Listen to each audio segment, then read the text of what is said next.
How you doing, YouTube subscriber? This is Harper with Community First. Here I am talking again. Let me fix my camera. Um, as an ADOS person. Today, guys, I took my time to actually go out and look at some things. And I went to a plantation that's near me. And the city which I reside in, there was a slave owner by the name of King Roswell, who the name was founded after him, and his daughter have a plantation here as a museum where she lived, and she ended up having slaves, and she lived there. And I was gonna put it on YouTube, but if you can follow me on Facebook, I have a private group called the Lending of Contributions concerning all of these elements and all of the hardship of slavery and our history in this country as American descendants of slavery. And you feel something while you were there. I got the chills over me, and they had certain part of the house open, and then they had like you pay $8 for adults, which I believe that if you're black, you shouldn't pay regular price, but we pay regular price like everybody else. And I went to the slave plantation because this is the kind of thing that I do. I go around and I look at my history, and I figure out what's going on, and I try to look into it. I try to look into it to figure out, what we actually suffered, what we actually did. And ADOS people is cringing to see how they had the ball of chain next to the cookware. In case a slave would run, you would be connected to a big heavy ball, so you couldn't get away. And because I'm a direct descendant, me and my partner and constituent together, we teared up and we said, "I'm sorry, my people. I'm sorry, my people, that y'all had to suffer this." However, this is a great season to do it. It's Black History Month, and in terms of reparations, I did a video and a commentary on it, and I put it in my private group. But I don't think that a lot of us really realize on what's at stake, because we kept getting shot down. We kept getting shot down over the years of 400 years of oppression, and then of people being able to walk over us inside our jurisdiction, where we were forced to build a nation, and were forced to engineer wealth, bring wealth to groups. And guys, when I saw this, there was a gentleman there who's a tour guide. He's a white guy, and he had all the information. He had all the information on this. He knew everything, and I had looked it up before I went there. The man's family built the whole city. Now, his talking points was like, well, Mr. Rodwell's son, he built the mills, and the mills is a big place, the whole city of Roswell, and the mill is the big place outside of it. And it's got creeks, and it's around the flowing of a river, the Chattahoochee River. It's got all kind of old machinery with plaques on it to tell you what they were. And during that time, they had ran the Indians off their little forts called. It was called the Trail of Teardrops. The Trail of Teardrops. So the Indians were being forced off their property at the same time. Black people were our descendants were being enslaved. Were working as slaves. And the reason Mr. Roswell came to Roswell, which wasn't called Roswell till he got there. He was in Savannah, Georgia, and he was running from the mosquito infestation, and his rice wasn't doing good in that part of the region. So he came up to Roswell and found the heavenly place and populated and lured more slave owners to Roswell. Now, the history of him, he was a very heinous guy.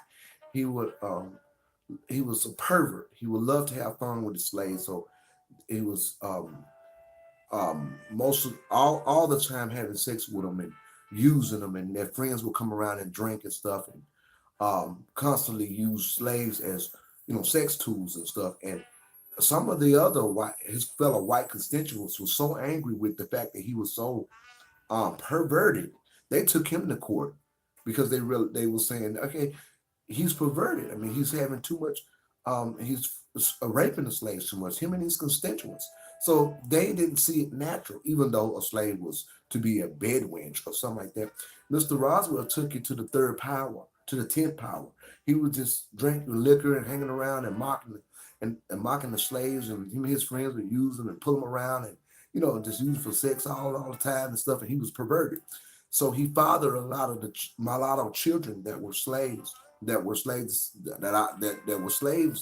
and they other guys did too, and they would sit back and mock and say that one looked like me. No, that one got my eyes and stuff like that. It was so bad, and it lasted so long. And this was the Smith plantation that I visited, and in that plantation, this was his daughter, and his daughter had a family there that was enslaved, and they were the Cottons. Their last name was Cotton. Yeah. And after slavery was abolished, of course, the Cottons moved, and they had a daughter named Mamie Cotton, and they resided in Forsyth County, Georgia. However, Forsyth County was a very crude and racist place in this region, Forsyth County, Georgia. So Mamie Cotton, the daughter of these slaves that lived on the Smith plantation, she was forced out of Forsyth County by the KKK. They was going to kill her. So she went back to the plantation where her parents lived, and they allowed her to reside in the house so she can take care of Miss Smith, was dying in 1980. And Mamie Cotton later on died in 1994. She was a slave descendant, and she was the last person to occupy the Smith plantation, and now it is a museum. So when you can go to it, and we have to pay to go in the museum. And there's so much of our brutal torment around that museum, and it's dealt with they use a very professional tone, and they're really careful with you when you're black, but you still got to pay like everybody else. You do get discounts if you're a AAA member, or if you're a elderly person, and children get discounts. But other than that, you have to pay. But by not only being the color of your skin and you being a slave descendant in this country, you should not have to pay. If anything, they maybe ask you for $1, give some kind of recognition to the slave descendants, because that's our history. And we really felt the pain and the scar and stuff that was there. And there was all kinds of things there. And there was a cookhouse and everything, and the balls was laid down with the chains on to keep the slaves from running. Mr. Roswell lost 60 slaves, but they escaped, and he had 20 left because he was getting old, and the people weren't on the side no more because he was using them all for sex, and it was a lot going on. Our people suffered during slavery. However, that's just not the end of it. Just for us to go to museums and have that exchange without no type of reverence or to revere us as a people, to say, hey, look, African Americans, blacks get in for, they only have to pay $1, or they don't pay anything, or $2. And we have packages for you guys. Every so often, we can have blacks to come in schools for free. We do it on such and such day. Anything. None of that was set up for us. They don't recognize our brutalism in this country like they should. Now, I will say we have reparations on the table as a political agenda, and it's very important because that will keep us as a protected class. And for those who don't understand reparations and trying to say that it's just money, need to also understand reparations is going to go in our favor in terms of laws that were not rectified. This is rectification to what's owed to us. We're not asking for anything. This is what's owed to us. And ADOS people, American descendants of slavery, we don't know nothing else but a rich country. But we have third world elements inside this rich country as a people that had been mishandled and denied what was rightfully owed to them. So this is concerning also reparations, school intuitions, being nurtured into the pursuit of happiness like other groups. Because once reparations go on the table and we actually transpire with reparations, it put us into a protected class as Americans. We're Americans then. And so what happened is we get the nurturing of a mirror of a successful environment. We get the nurturing of a mirror of success. We get to be, we get to build, we get the right to be growth and development. Now that we have our status upgraded to protect the class that's already stamped and signed, but it was never given to us. It was denied to us. So, and I'm also saying that I do want reparations in a wide sector. And people don't know what reparations is. They think it's just about people putting money in your pocket. Not to mention, I do want that because these other groups, they got the Chinese or something, or the Japanese, they got $40,000 a piece when they were in them camps and stuff, and they went through that war here.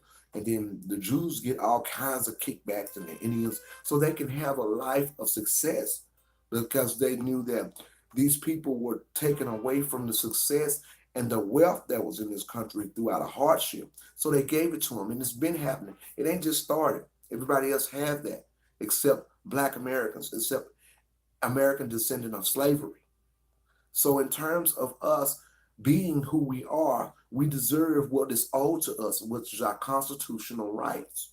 And so that we can, furthermore, come into community as self sufficiency in terms of economic wealth, in terms of protected class citizenship, where we can be a protected class. And this is how important reparations is. Now, I would say it disheartens me to see how many Black people are actually suffering in 2019 that are not aware, that don't even understand reparations, don't understand what's going on. We have to educate them. So it's disheartening. And I will mention that I want to say this again. It's also a little bit disheartening that other groups may be concerned about it as though it's hurting them. Why would you, white people, immigrants, or anybody else, what is your opposed to us becoming, getting what we deserve? I mean, that has nothing to do with you as a community, or is it gonna die you out or anything like that? I don't understand why you will be opposed to that. Now, I can say I can say that if I had all the bedrock and I didn't have to worry about nobody else, I probably wouldn't care either. But then again, I would. I would say get these people up and running so that they won't be uninviting and lost, and that people are degenerates and opportunists over us or under us because they have nothing. And then we tell them to go and educate yourself and get a grant and go and do this, but they're not really being nurtured, you know. Thank you so much. Thank you so much. So we're here today, and um this is a very powerful thing, a very, very powerful thing. And it's important that we are here. There's so many of my people that don't know what's going on that I advocate and I promote the idea of what's happening because it's very real. We have a real agenda on the table politically, but also we need to keep up content. Like my subscribers said, we need to have an open dialogue and be educated as well. There's a lot going on, a whole lot going on.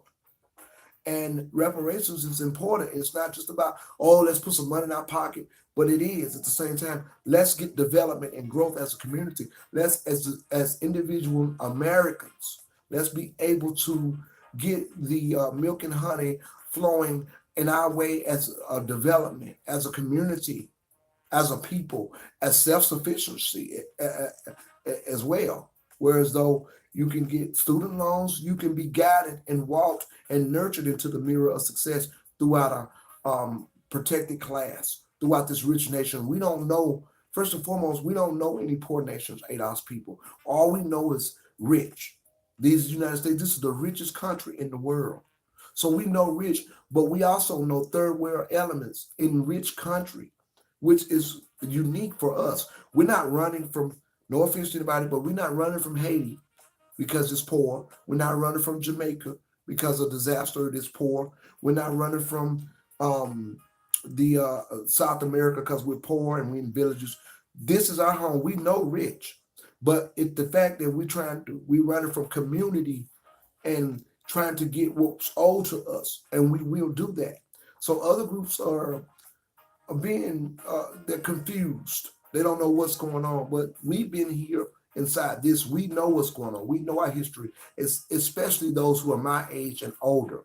Some young people don't realize what's really going on. I mean, they was probably anchor babies. They was born here. That's all they know, but they don't understand why they're here. Ask your parents why you're here. Because y'all had problems in your country and y'all enjoying the wealth of what was generated in these United States on the backs of slaves. That's why you're here. Otherwise, you would be at home, at your country thriving. This country is thriving because of the ingenuity of slavery and the big business and the institutional slavery and the demise of slave descendants that was never exchanged on, like the 40 acres and the mule. We don't have a choice in that economic sector. We don't have no power sector in this country. However, thanks to Dr. Yvette Cornell and Antonio Moore, we do have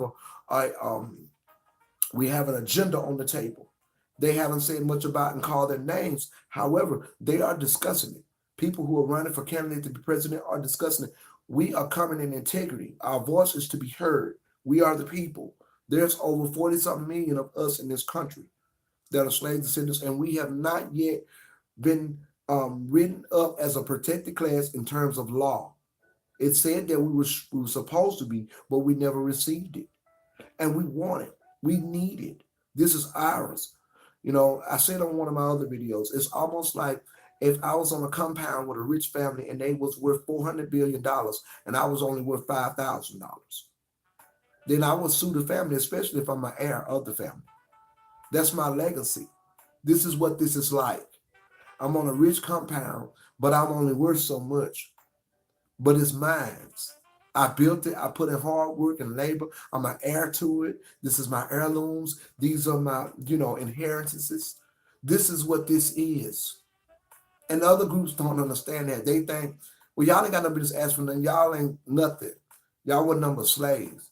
This is our inheritance. Yes, we do. Y'all don't understand because y'all are not from here. Y'all have a different fight. You may be here as an American citizen enjoying the honey and the revenue of our great nation, of our first world country, but your parents migrated here. So your concerns are not does not assert as in the passion which our concerns do as ADOS. And, white constituents and fellow whites, I don't have nothing against nobody or any people. Agree. Start agreeing because one day you're going to go down in history. If you know something is right, agree to it. Stop playing. I know a lot of people like me, but some of my white subscribers, I think, stopped talking to me ever since this ADOS movement been going on. It's kind of clear to me. But why would you, you can be quiet about it if you're not sure. But every other group have reparations. Whites don't really have to worry about it unless they're underclass and they are here struggling like other groups. But most of the whites have the bedrock because these are the people who were actually in power over the institution of slavery. And that wealth is circulating very, very finely in their communities. I mean, these people are living in castles. And they have businesses, they own high rises, they own all kind of, they have business camaraderie all over the world. It's not just America. It's not just these United States where they share business camaraderie. They share it all over the world. It's so powerful. And it's off the back of free labor of my ancestors. It's off the denial of what we never got. And this is what this is like. Like Dr. Yvette Cornell said, it's feudalism. However, we're putting our agenda on the table and it's well spoken for. We are in the jurisdiction of our demands, as I said before. And I'm very proud of us today. I'm very proud to share the news and get people on board. Black people need to be a people of protected class. We need to be a people of inviting exterior and interior. And we can do that if we're encouraged and not be subject to all types of abuse being thrown around. People get abused, they become damaged goods. That's how the war on drugs got us. That's how our kids run around, they don't know nothing, or they're disencouraged and disenfranchised in certain parts of the community. That's how they're not able to get jobs at IT like the Indians because they're not brought to a certain assertion. They're not brought to a certain power sector to be encouraged to be in those advantages.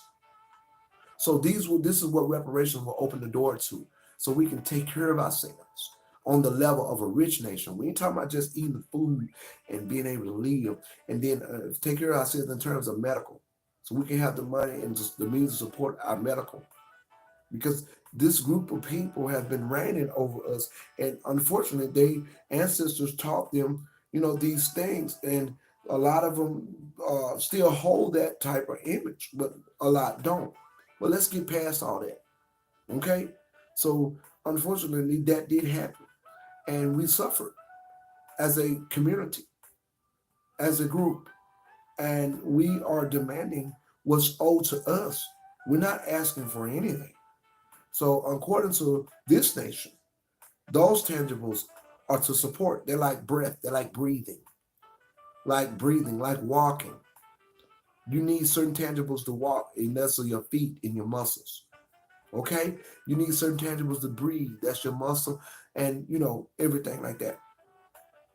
You need certain tangibles to do things. And in this country, what's owed to you as an economic resource and as a law, due to who you are and how important you are, supports your means of survival in these great United States. Thank you for joining me, and thank you, ADOS. Keep up the good work. ADOS, this is Harper with Community First. Thank you, and I give kudos to Yvette Carnell and Dr. Antonio and Attorney Antonio Moore. Thank you for joining me. Subscribe to my channel. This is Harper with Community First. Thank you.